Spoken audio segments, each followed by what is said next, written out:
Hi, I'm Amanda Morell, Personal Finance Editor with Interest.co.nz, and this is Taking Interest in Your KiwiSaver, brought to you in association with AMP. I'm joined today by Nigel Tate, who is the President of the Institute of Financial Advisors. Welcome, Nigel. Thank you. So Nigel's here to talk to us about the upcoming SOE floats and what investors ought to know and how they should prepare themselves and any potential pitfalls about running into this investment. Now, Nigel, for the average investor, I mean, the minimum buy-in is $1,000. So a lot of people might be eyeing up their bank accounts and thinking, should I or shouldn't I? But they've still got heaps of credit card debt and mortgages and all the rest. Does this make sense for those particular individuals who might be highly indebted? I suppose the important thing is that we've got to look at this in conjunction with their overall financial position. We can't really look at this in isolation, and if that's the case, then they'll probably be making the wrong decision. However, having said that, if they've got some debt, particularly if that's a high interest debt, then my view is that they should be getting rid of that debt first. Right. Because any money that they divert to purchasing of the SOE shares, they're effectively borrowing from their existing debt. Yeah. So the recommendation would automatically be get rid of the debt first. Okay. Having done that, of course, if the option is that they have got rid of their debt and look to make some purchase in the SOE shares as well, are they then the right shares for them? Right. And how do they fit with the rest of their portfolio and so on? And this is where the value of getting some professional advice would be of benefit to those individuals. Yep. Yeah, because they will need to determine what sort of proportion of shares they should look at taking up and whether it actually makes sense for them. And exactly. How those shares would fit in with whatever they're holding at the moment. Yeah. Is there some negative correlation to their current holdings, or is it in fact tilting their portfolio in an inappropriate direction? Right. Now, for a lot of investors, maybe let's look at the baby boomers who might be out of debt and whatnot. This is regarded as a defensive investment, and it will be producing yields as well. So for those baby boomers, would this potentially be a good sort of bolt-on to their portfolios? Certainly, it's being a utility organisation.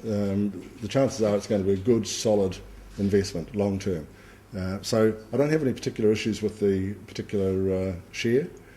I think it will supplement and complement, in fact, a core portfolio quite nicely. It's whether it's done directly or indirectly. That's probably the main concern for most investors. Right. It's highly likely that most of the KiwiSaver fund managers will pick some up into their portfolio anyway. Right. So they'll automatically pick up some exposure. Okay. And that seems to be a better way to approach it, because you get greater management of your exposure and the risks and diversification elements. Yeah, so that's a really good option for those individuals with little money, discretionary money.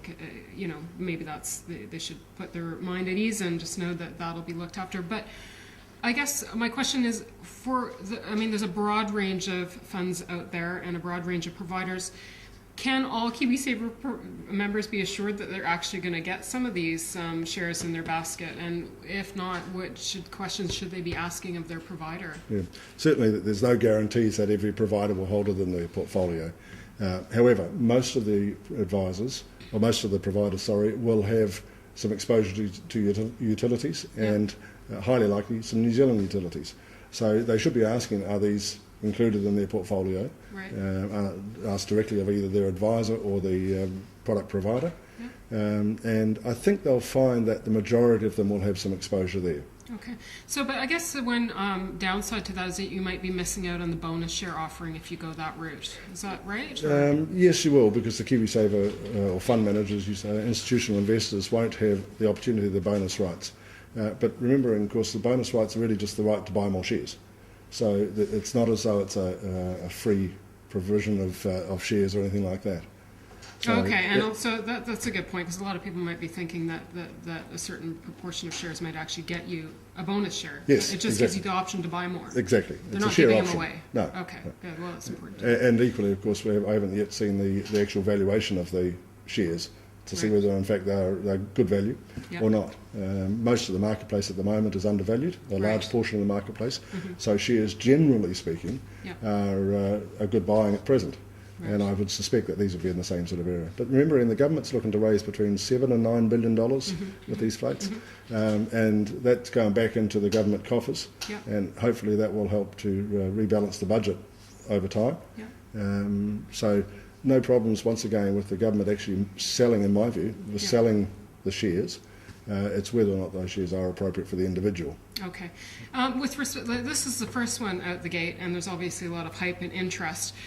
For those who are maybe sitting on the sidelines, are they going to miss out on Mighty River Power, or can you expect maybe some other good opportunities or equally good opportunities down the road? Well, I don't think anybody will actually miss out on Mighty River Power because it's going to be a public offer and therefore they'll be publicly available. So we can buy them through the share market anyway, after the float if necessary.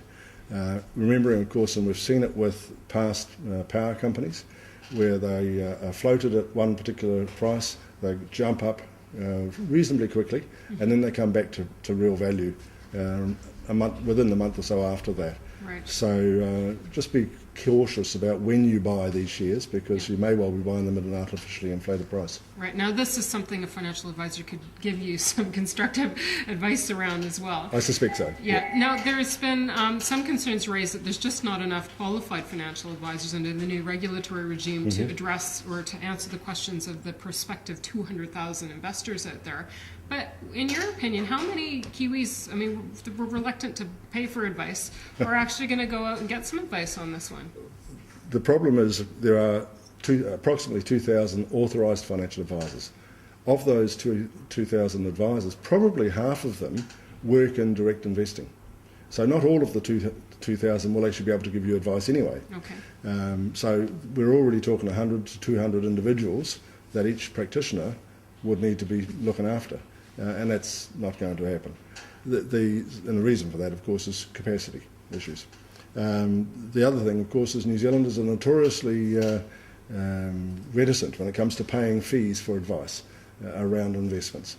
And if you're only buying $1,000 or $2,000 worth of shares, how much are you prepared to pay to get the advice on that? Right. You should be paying a reasonable amount. If you have a relationship with an advisor already, it will be rolled up into their covered in their current fees that they're charging you. Right. But if you don't have a practitioner advisor or an authorised financial advisor working for you, then the individual cost can be quite high. So probably in many cases will just not make sense for some people, but for other people who actually might just need some general advice on their overall finances anyhow, this actually might be a good opportunity for them to get a health check on their financial program. What would be your advice for people who've never used a financial advisor before, who are mulling this all up, about how should they approach it? Who should they go to? Is there sort of a checklist about getting the right person to give you the best advice? Okay, I'll take my IFA hat off at this point and suggest that the FMA, or the Financial Service Providers Register, is available. Yep. And so you can go there directly to get a list of the authorised financial advisors.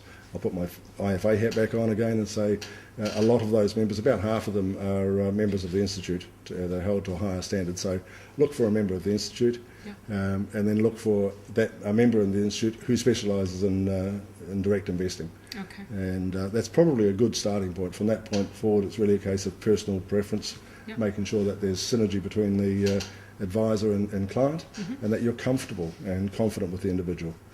The other point that I'll make is that what John Key has been doing, of course, along with other parliamentarians, is trying to inspire confidence or instill confidence in the marketplace. And if this does nothing else but get people back into the investment marketplace, then that's positive. That's going away totally away from the individuals.